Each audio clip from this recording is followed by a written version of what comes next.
Tawad na.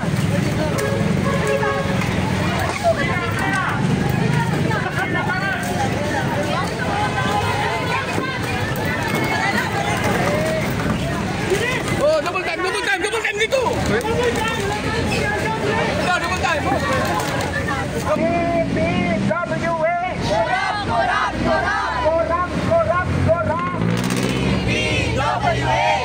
Dapat panagutin ng Department of Public Works and Highways ang kapabayaan at katiwalian nito na matagal na humadlang sa tunay na kaunlaran at kapakanan ng publiko.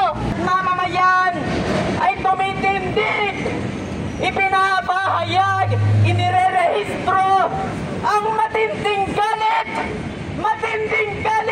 sa pangungurakot ng lintik na DPWH na ito!